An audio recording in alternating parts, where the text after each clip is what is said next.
Si tu regardes cette vidéo en ce moment, ça veut peut-être dire que quelque chose en toi te dit que ça ne va plus et tu devrais écouter cette petite voix-là. Je travaille comme aide-soignante de nuit depuis 6 ans.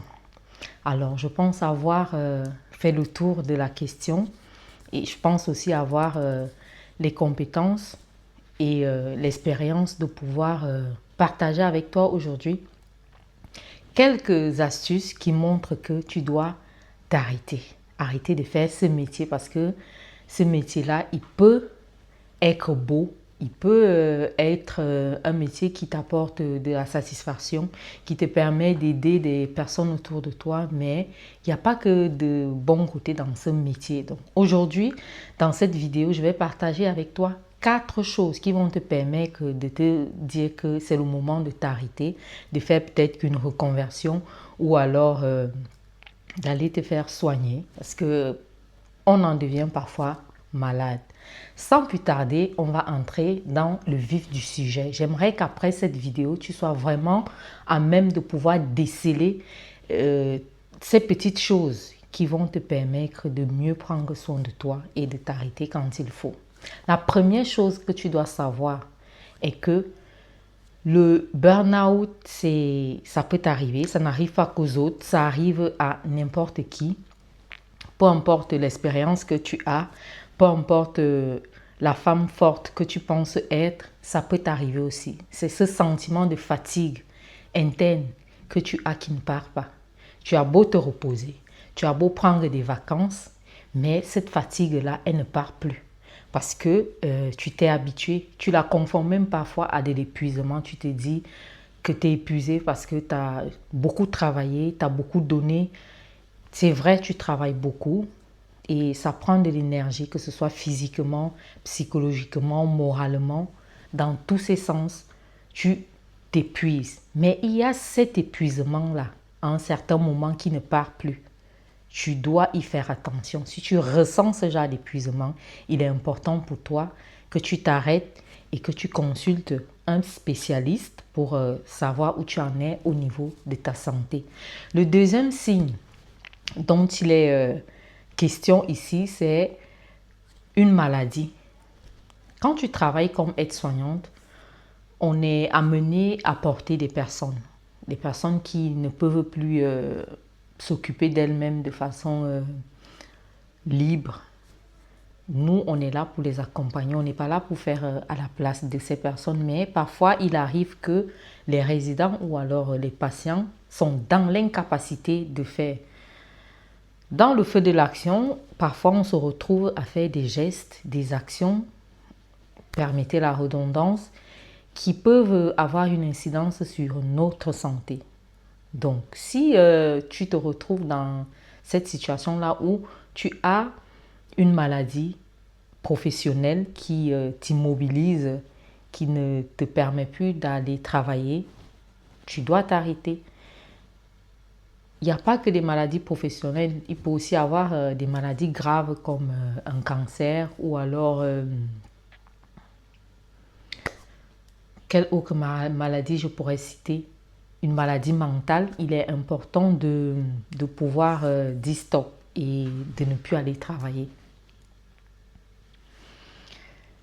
Et ça demande beaucoup de courage parce que en tant que soignant, on nous apprend à soigner, à accompagner, mais on n'est pas mieux armé, on n'est pas très outillé pour déceler le bon moment de nous arrêter. Il y en a qui savent le faire, il y en a qui, quand ça ne va pas, ils s'arrêtent, mais il y en a d'autres, ils continuent parce qu'ils se disent il faut que je sois là. Non seulement parce que il y a des raisons financières qui peuvent entrer en compte. On a des factures, on a un rythme de vie, on est habitué à un salaire. Quand on pense à ce salaire-là, on se dit, si je m'arrête, ça va me faire un manque à gagner. C'est une erreur. Si tu ne sens plus ton corps, il est important de dire stop et de s'arrêter, même si pendant quelque temps, il va falloir revoir sa façon de vivre parce qu'on n'aura plus les mêmes entrées. La santé avant tout.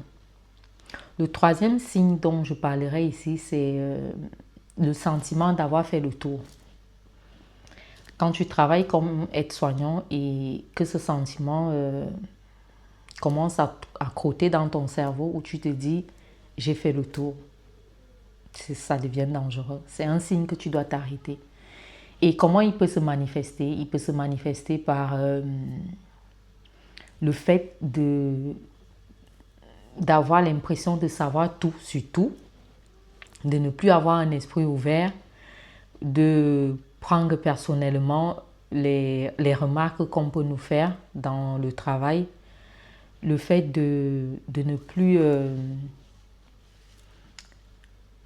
être disposé à apprendre. Parce que même si tu es diplômé, dans ce métier, on continue à apprendre.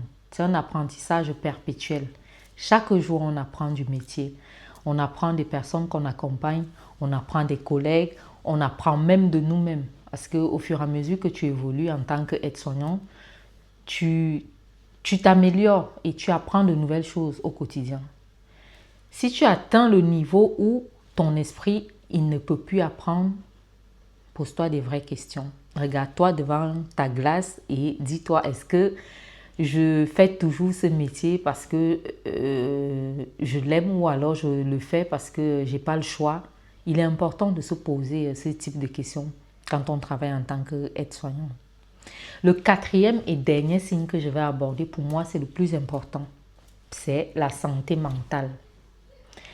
On a tendance à minimiser la santé mentale encore plus dans ma communauté. On se dit que ça ne nous arrive pas, ça n'arrive qu'aux autres et que c'est pas une maladie comme les autres. Oh que si, la santé mentale c'est une maladie comme toutes les autres maladies. Elle peut même être plus grave encore parce qu'elle ne se voit pas à l'œil nu et parfois même ton entourage ne décèle pas les signes de santé mentale endommagée. On ne se rend pas compte parce que on n'est peut-être pas bien accompagné ou alors on choisit de fermer les yeux. On se dit ça va aller. Tout ce qui nous arrive en tant qu'aide-soignant, on minimise. On se dit ça ira mieux demain. On emmagasine des choses sans parler à notre entourage, sans voir des spécialistes, sans voir des professionnels qui peuvent nous accompagner et nous donner des tips pour pouvoir mieux vivre dans ce milieu parce que c'est un milieu assez complexe. On vit parfois des scènes ou alors des événements assez graves qui demandent un accompagnement particulier et on choisit de fermer les yeux, de fermer la bouche et cela peut avoir un impact sur ta santé. Aujourd'hui, je choisis de faire cette vidéo pour sensibiliser à ma manière, pour partager mes expériences pour que toi qui me regardes, si tu exerces déjà comme aide-soignant ou alors si tu envisages de te lancer dans ce métier, sache qu'il est important pour toi de savoir que si l'un des 4 signes que je vais te récapituler dans ma vidéo t'arrive, il est important pour toi de t'arrêter. On va récapituler. Le premier signe, c'est le burn-out. Si tu connais les signes du burn-out, il est important pour toi que tu ne prennes pas ça à la légère. La deuxième chose, c'est une maladie grave, peu importe que ce soit maladie professionnelle ou alors une autre maladie. Tant qu'elle est grave, tu dois t'arrêter.